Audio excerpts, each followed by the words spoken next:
우리 스바냐 오늘 이제 마지막 장인데요. 지난주 읽었던 우리 2장 4절부터 15절까지는 열방 나라들에 대한 그런 심판의 내용이었죠. 아모스서에도 그 열방 심판 이야기가 나올 때 같은 의미를 지녔었지만 하나님께서 열방 나라들을 심판하시는 이유의 근본적인 것은 바로 유다와 이스라엘을 향한 심판을 예고하기 위한 것이었습니다. 어떤 경고의 차원이죠. 경고하는 거. 하나님이 이 세상을 여러분이 세상을 심판하시는 것은 교회는 가만 놔두겠다 그런 뜻이 아니라 이 교회를 향한 하나의 뭐라고요? 네, 경고입니다. 그렇게 오늘 본문을 통해 이해할 수 있을 것 같아요. 더욱 강한 기준을 적용하시겠다는 겁니다. 그래서 오늘 3장을 시작하면서 예루살렘에 대한 이 형벌의 말씀으로 3장을 시작해요. 사실 우리 하나님께서는 처음부터 이 예루살렘을 얼마나 사랑하셨는지 모릅니다. 교회를 얼마나 사랑하셨는지 모릅니다. 하나님은 언제나 변함없는 말씀과 변함없는 사랑으로 그들을 사랑하셨는데 우리 인간 또한 변함없이 변하지 않는 그러한 강팍함으로 하나님을 대하고 신앙생활을 했다라고 하는 점이 참 우리에게도 슬픔이 있습니다. 그러니까 변하지 않는 게 하나님 말씀만 변하지 않아야 되는데 우리도 변하지 않는다는 이런 진리가 적용이 되는 슬픔이죠. 뭐 정치인이나 설교하는 설교자나 겉으로는 아주 부드럽게 어떤 말끔한 모습으로 얘기할지 몰라도 이 변하지 않는 우리 이 내면의 모습은 참 하나님 앞에 늘 부끄러울 수밖에 없습니다. 이 예루살렘이라는 곳은 하나님의 말씀이 막 샘솟는 곳이었어요.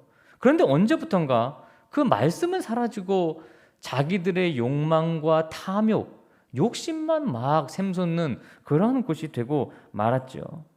그렇게 죄악이 점점 만연해짐에도 제일 큰 문제는 그것을 인지하지 못한다고 하는 거. 이게 스바냐 3장이 얘기하고 있는 아주 중요한 주제 중에 하나입니다.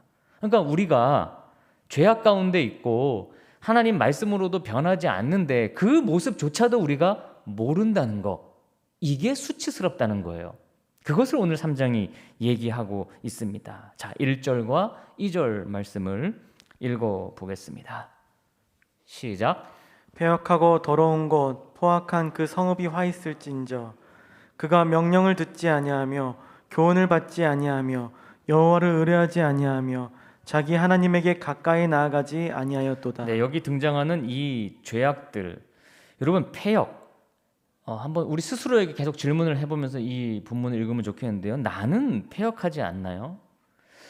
혹시 나는 더럽지 않나요? 나는 명령을 잘 듣는 그런 신자입니까? 나는 하나님의 교훈을 정말 잘 받고 있는 그런 하나님의 자녀입니까? 나는 여호와를 잘 의뢰합니까? 그리고 나는 여호와께 늘 가까이 가는 사람입니까? 여러분의 대답은 무엇입니까? 패역이라고 하는 것은 잠언에 참 많이 등장하는 단어인데 하나님의 말씀을 계속 거스르는 것이 습관이 된 상태를 패역이라고 표현합니다. 그렇다면 그야말로 저는 패역한 사람입니다. 더럽다는 것은 하나님의 말씀이 있어야 할 자리에 오히려 다른 것들로 채워진 상태를 얘기하는 거죠. 일종의 우상 숭배인데 그렇다면 그야말로 저도 더러운 사람입니다. 포악하다는 것은 삶의 어떤 자리에서 부당하게 행동한다는 것입니다. 그렇다면 저는 포악합니다. 이어서 2절은 이 예루살렘이 어떤 수치를 가지고 있느냐 아주 간단하지만 4가지로 말하고 있는데 여러분 우리가 2장 1절에서 그런 표현이 나왔죠. 수치를 모르는 백성들아 모일지어다 그렇게 얘기했잖아요.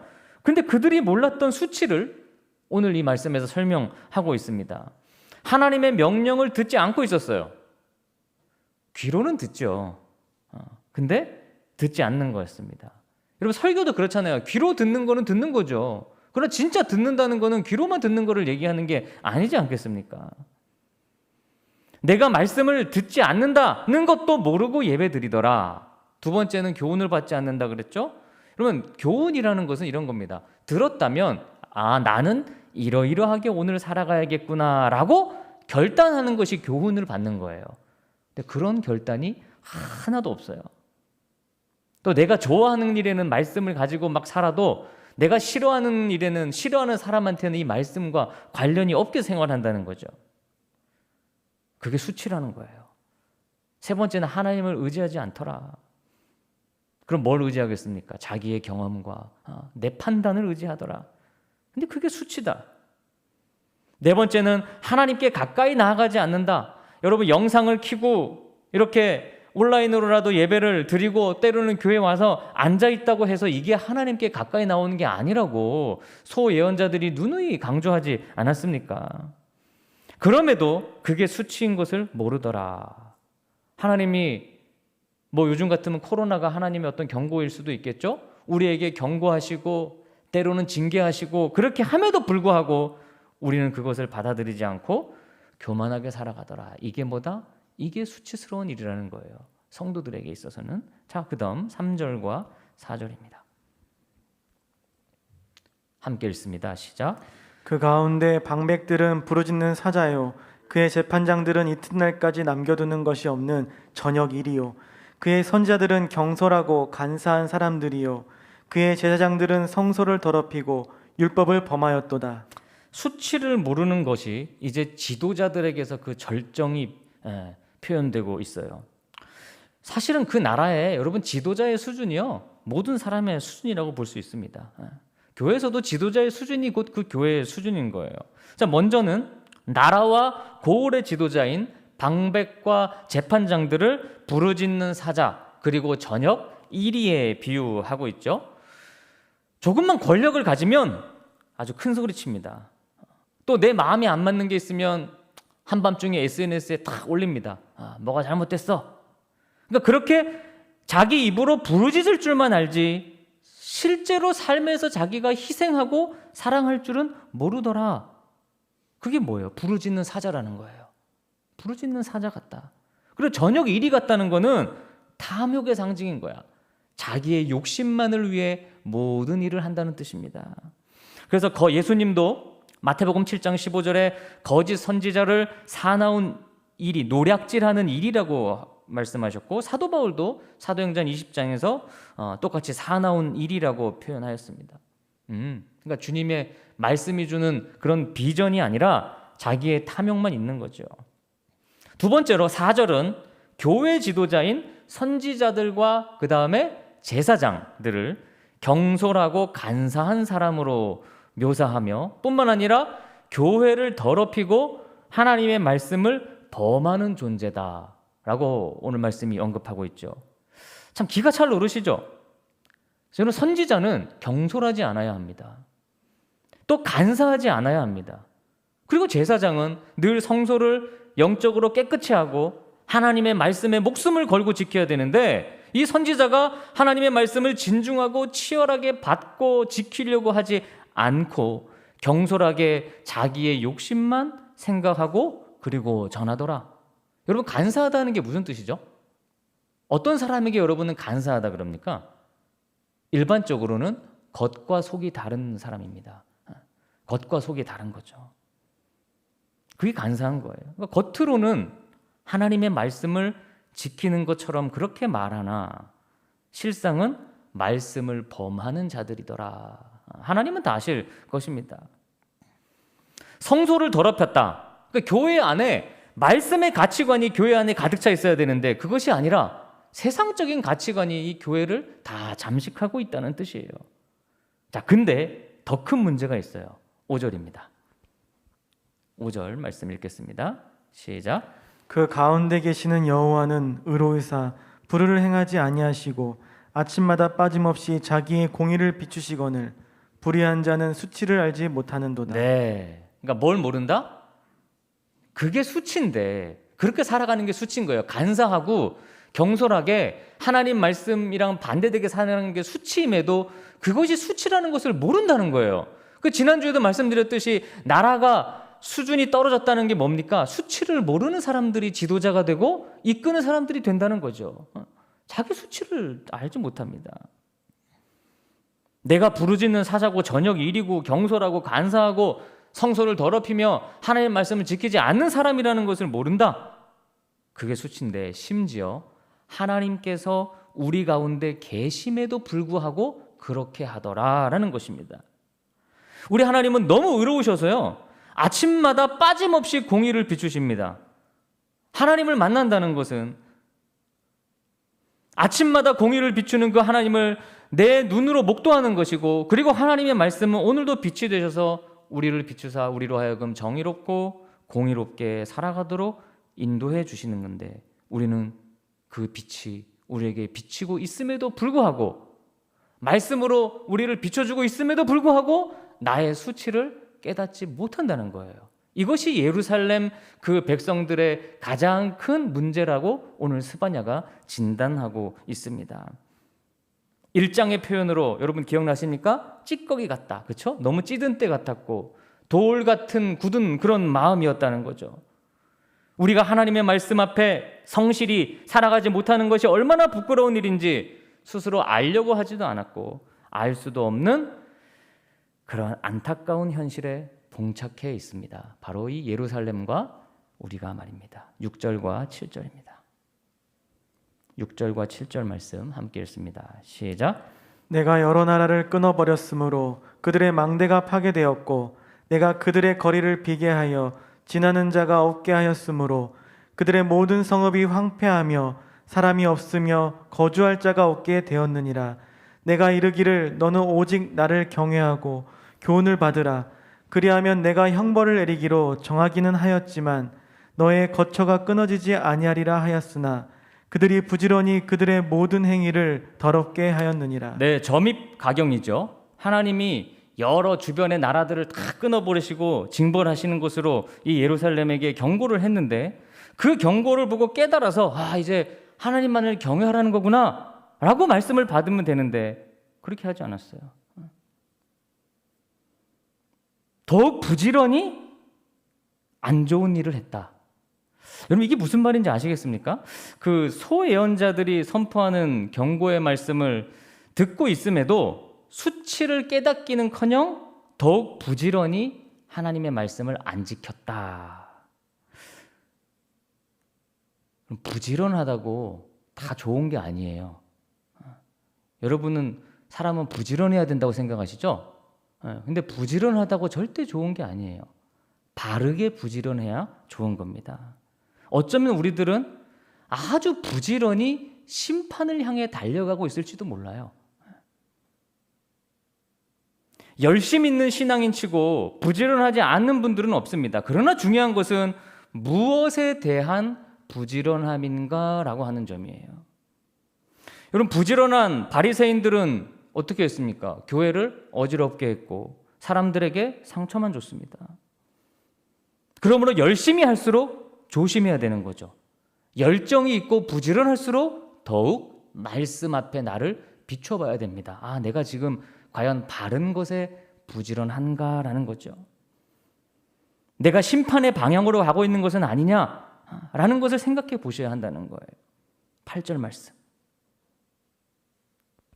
함께 읽습니다. 시작. 나 여호와가 말하노라. 그러므로 내가 일어나 벌할 날까지 너희는 나를 기다리라.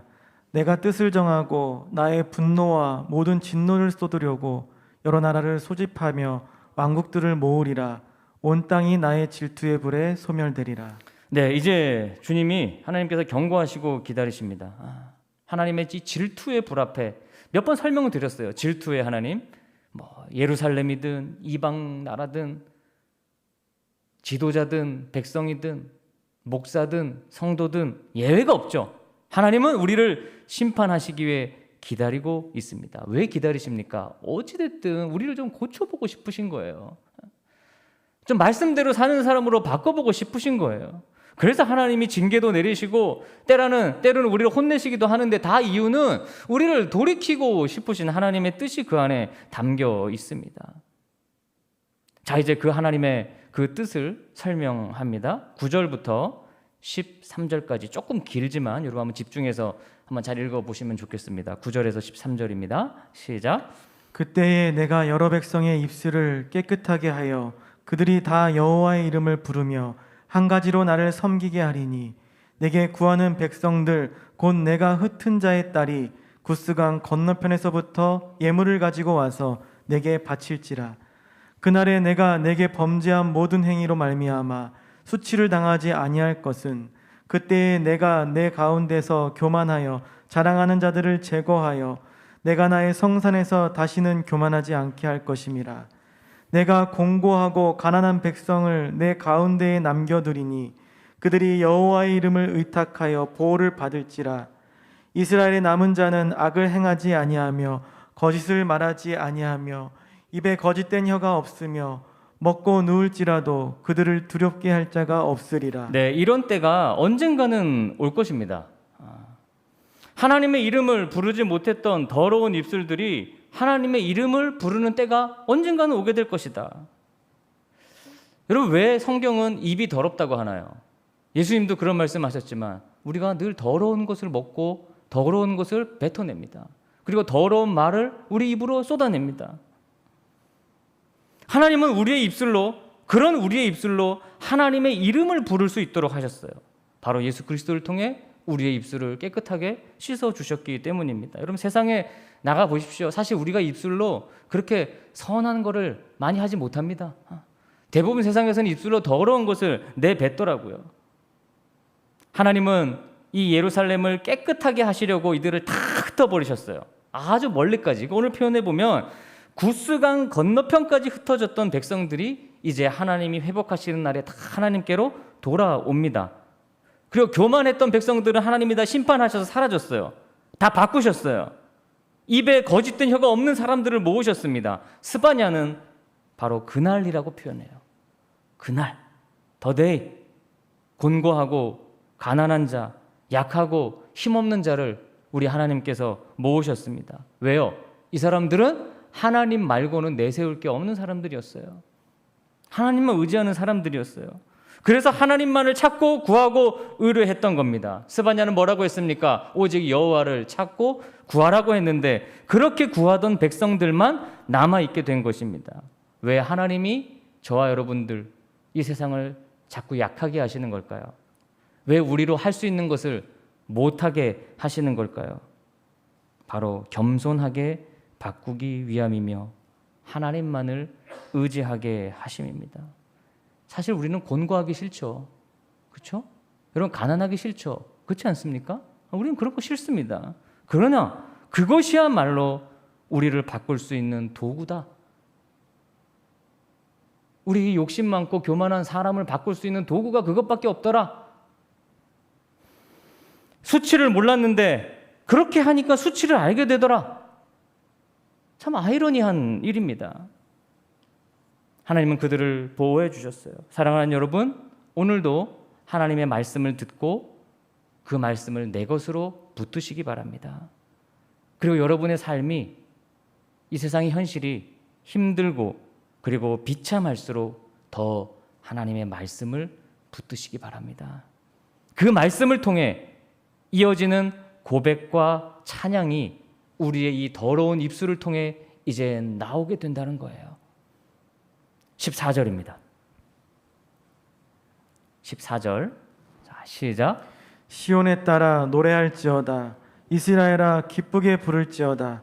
예루살렘 따라 전심으로 기뻐하며 즐거워할지어다. 네, 여러분, 참 역설적인 부분이 시작됩니다. 왜냐하면 이제 이 예루살렘은 어떤 운명을 앞두고 있습니까? 바벨론에 의해서 처참하게 무너지고 도륙당하는 그런 현실을 한 20년 정도 앞두고 있는 상황이에요. 그것을 예언했어요. 그럼에도 불구하고 오늘 지금 읽은 14절은 기쁘게 부르고 기쁘게 즐거워해라. 아니, 이게 말이 됩니까? 이제 곧 모든 백성들이 바벨론에 의해서 전쟁에서 죽게 되고 아픔을 겪게 되는데, 근데 왜 이 고백을 하라고 하는 것입니까? 이제 이 예루살렘은 인생의 가장 바닥에 처해져 있지만 그럼에도 불구하고 내가 누구냐라고 하는 그 가치를 깨달았기 때문이에요. 아, 하나님 없으면 안 되는구나. 여호와를 의지하지 않으면 안 되는 거구나. 나는 시온의 딸이고 하나님의 딸이구나 라고 하는 사실을 알았기 때문에 너희들은 기뻐해라. 고통 속에 있지만 기뻐해라는 거예요. 하나님의 딸로서 다시 돌아왔기 때문입니다. 물론 상황은 변한 게 없죠. 더 악한 일로로 치닫고 있지만 여호와를 구하고 찾는 사람이 되었기에 기뻐하고 즐거워해라. 꼭 이전에 읽었던 여러분 하박국서의 마지막 부분의 결론을 저희들이 읽는 느낌이 없지 않죠? 여러분 4단계가 되고 좀 더 힘들게 되긴 했어요. 그렇지 않습니까? 아무래도 우리의 이 사람이 자유가 제약될 때 힘든 거잖아요. 예, 우리 뭐 군대 들어오는 장병들이 뭐 옛날이나 지금이나 왜 힘든 거예요? 내가 하고 싶은 거를 못하고 자유를 제약받기 때문에 힘든 거예요. 인간은 자유를 선호하는 존재이기 때문에 그런 겁니다. 그러니까 어쩔 수 없어요. 우리가 자유가 제약받기 때문에 괴로운 상황에 처해지는 겁니다. 그러나 그런 순간이라고 할지라도 우리가 더 하나님을 구하고 찾게 되었다면 힘들지만 뭐 해라? 기뻐하고 즐거워해라. 기뻐하고 즐거워해라. 하나님의 뜻은 그것입니다. 15절 말씀 시작. 여호와가 내 형벌을 제거하였고 내 원수를 쫓아냈으며 이스라엘 왕 여호와가 내 가운데 계시니 내가 다시는 화를 당할까 두려워하지 아니할 것이라. 우리 하나님을 내 삶의 왕으로 모시고 살아가는 사람들은 두려움이 없습니다. 내가 주님을 진정 내 인생의 주인과 왕으로 모셨다면 나타나는 모습은 뭐냐? 미래에 대한 두려움이 없는 모습입니다. 왜냐하면 나의 왕 되신 주님께서 내 가운데 계시기 때문이에요. 여러분 눈에 보이는 왕이 없다고 나라가 망하는 게 아닙니다. 여호와가 유일한 왕임을 인정하지 않을 때 예루살렘은 망했고 우리 인생도 망할 거예요. 하나님이 우리의 유일한 왕이십니다. 그래서 여호와가 우리 가운데 있다는 이 사실을 다시금 새롭게 깨달아가는 것이 오늘 스바냐가 우리에게 주고 싶은 이야기인 거예요. 코로나가 4단계가 되고 막 더 힘들어지지만 그럼에도 불구하고 우리 가운데는 누가 계시다고요? 하나님이 계시다는 거예요. 그것을 봐야 된다. 하나님이 계신다고 하는 그 사실을 너희들이 알아야 된다. 우리의 왕이시고 우리는 여전히 그분의 딸이에요. 딸이라는 것은 성경에서 좀 약하다라고 하는 의미를 지닌다고 했잖아요. 우리가 아무리 약해도 주님이 우리의 왕이시라면, 그 주님이 우리 가운데 계시다면 우리는 두려울 것이 없는 그러한 하나님의 백성들이고 아들이고 딸인 것입니다.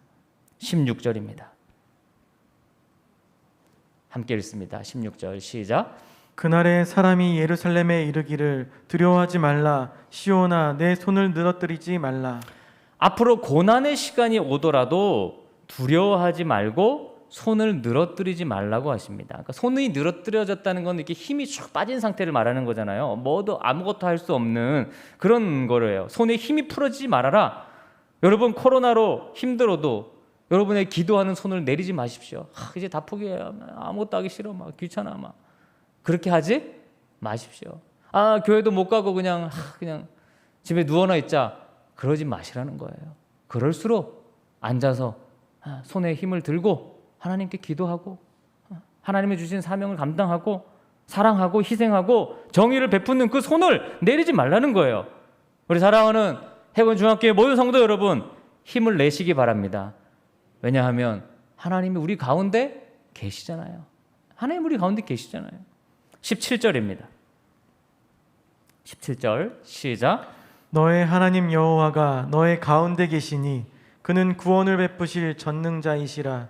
그가 너로 말미암아 기쁨을 이기지 못하시며 너를 잠잠히 사랑하시며 너로 말미암아 즐거이 부르며 기뻐하시리라 하리라. 우리가 지난 한 3주 동안 불렀던 찬양 아니겠습니까? 너의 하나님 여호와가 너의 가운데 계시니. 아멘. 너무 좋죠.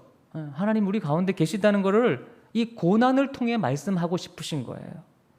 그래서 스바냐, 이어지는 학계, 스가랴서의 핵심 주제를 꼽으라고 한다면 하나님이 너와 함께 계신다는 거예요. 너와 함께 계신다. 물론 상황은 더 나아지지 않았지만 지금도 하나님은 우리 안에 오셔서 우리와 함께 계십니다. 더러운 입술과 강팍한 마음으로 살아가는 우리에게도 하나님은 여전히 함께하고 계시는 거예요. 여러분 하나님이 우리 가운데 계시는 것이 왜 좋을까요? 왜 좋은 일일까요? 하나님은 구원을 베푸실 수 있는 전능자이시기 때문이에요. 이 상황에서 건져내실 수 있는 분이기 때문에 우리는 좋은 거예요. 그런 분이 너로 말미암아 기쁨을 이기지 못한다. 이런 거를 어디서 보냐면 우리 할아버지 할머니들이, 우리 교회 할아버지 할머니들도 많이 계시잖아요. 손자 손녀들 볼 때 보면 눈빛이 딱 이래요. 그냥 좋아하시더라고요. 걔네들도 잘못하는데 왜 안 혼내셔요? 그냥 좋아요. 뭐 다칠까봐 막 걸어가면 뒤로 따라가서 어떻게 막 잡으려 그러고, 그런 걸 보면서 저는 이제 재밌다, 그렇게 저는 쳐다보고 있죠. 하나님이 우리를 그렇게 보고 계신다는 거예요. 기쁨을 원한다? 주체하지 못하는 거예요. 너무 기뻐하시는 거예요. 여러분, 교회는 하나님의 기쁨이 되어야 하고 성도는 하나님의 기쁨이 되어야 합니다. 어떻게 하면 우리 하나님이 기뻐하실지 늘 말씀 안에서 답을 찾으려고 하셔야 합니다. 우리가 진심으로 정의와 공의를 행하고 하나님을 찾으면 하나님은 우리 때문에 기쁨을 주체하지 못하십니다. 그리고 또 읽은 말씀에 그분은 우리를 잠잠히 사랑하신대요. 그게 고민해봤어요. 저는 아니, 이왕이면 좀 그냥 잠잠히 말고 그냥 확 사랑하시지, 왜 잠잠히 사랑하실까? 여러분 어떻게 생각하세요? 묵상하다가 그런 생각, 그냥 확 사랑하면 우리가 못 견딜 것 같아. 여러분 그렇잖아요. 누가 날 사랑해도 너무 막 그냥 뭔가 걸 다 하면 좀 부담스럽지 않습니까? 너너너 막 그렇지 않겠어요? 근데 하나님이 그렇게 우리를 사랑하시면 저도 못 버틸 것 같아요. 그래서 하나님이 우리가 놀라실까 봐 뒤에서 잠잠히 사랑하신다. 그건 제 생각이에요. 그게 정답은 아니고 그냥 제가 생각한 그냥 그 의미는 좀 그런 의미가 저에게 마음에 다가왔어요. 하나님은 침묵 가운데 우리를 사랑하십니다. 즉 나는 인지하지 못하고 있는 상황 속에서도 하나님은 우리를 사랑하고 계시다는 거예요. 이 말은. 그 잠잠한 하나님의 사랑을 여러분 오늘 한번 마음속 깊이 느끼시는 시간이 되시기를 주의 이름으로 축원합니다. 아직 아무런 해결책이 보이지 않죠. 우리 상황은 그렇죠. 그러나 하나님은 잠잠히 사랑으로 우리와 함께하고 계십니다. 18절에서 20절입니다. 18절에서 20절 시작. 내가 절기로 말미암아 근심하는 자들을 모으리니 그들은 내게 속한 자라. 그들에게 지워진 짐이 치욕이 되었느니라. 그때에 내가 너를 괴롭게 하는 자를 다 벌하고 저는 자를 구원하며 쫓겨난 자를 모으며 온 세상에서 수욕받는 자에게 칭찬과 명성을 얻게 하리라. 내가 그때에 너희를 이끌고 그때에 너희를 모을지라.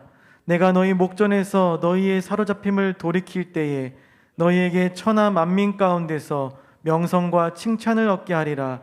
여호와의 말이니라. 네, 요즘 우리가 이 절기로 말미암아 근심하고 있는 거죠. 왜냐하면 절기가 하나의 어떤 감사하고 예배를 상징하는 건데, 우리가 예배를 온라인으로는 하지만 사실 이렇게 모여서 예배 드리는 거에 비할 바가 되지 않잖아요. 그러니까 이 말씀이 이렇게 좀 연결이 되는 것 같아요.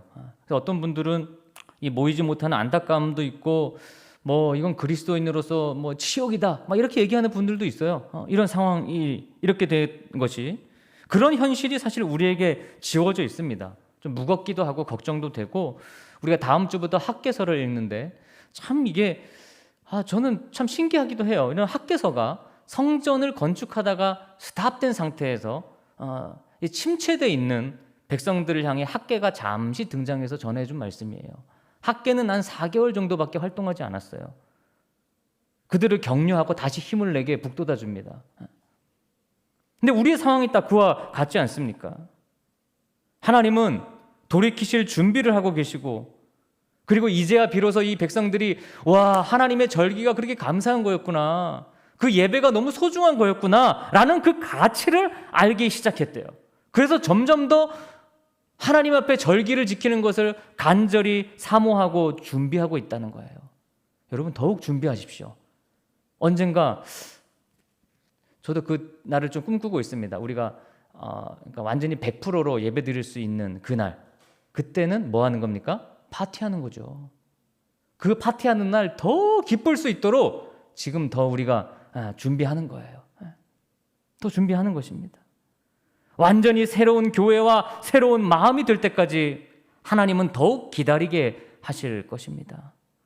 여러분 19절과 20절은 다시 회복시키고 돌이키실 때 주시는 그 교회와 성도들의 명성과 칭찬에 대한 이야기예요. 바닥에 떨어졌던 하나님의 이름과 영광을 다시 얻게 되는데 이전의 영광보다 훨씬 더 크다는 겁니다. 이제 말씀을 마무리하겠습니다. 스바냐서를 끝내겠습니다. 우리는 스바냐의 이 마지막 기쁨의 선언이 무엇을 통해 이루어지는지 한 번 더 읽어보고 싶어요. 스바냐 2장 3절 말씀을 읽고 우리 스바냐 공부를 마치도록 하겠습니다. 스바냐 2장 3절입니다. 함께 읽어주십시오. 시작. 여호와의 규례를 지키는 세상의 모든 겸손한 자들아, 너희는 여호와를 찾으며 공의와 겸손을 구하라. 너희가 혹시 여호와의 분노의 날에 숨김을 얻으리라. 아멘. 여러분, 하나님이 여러분 가운데 계셔서 구원하실 것이며 여러분으로 인해 기뻐하실 것이며 그리고 천하 만민 가운데서 명성과 칭찬을 다시 얻게 하실 것입니다. 기도하겠습니다. 사랑의 아버지 하나님, 더러운 입술로 살아가는 저희들임에도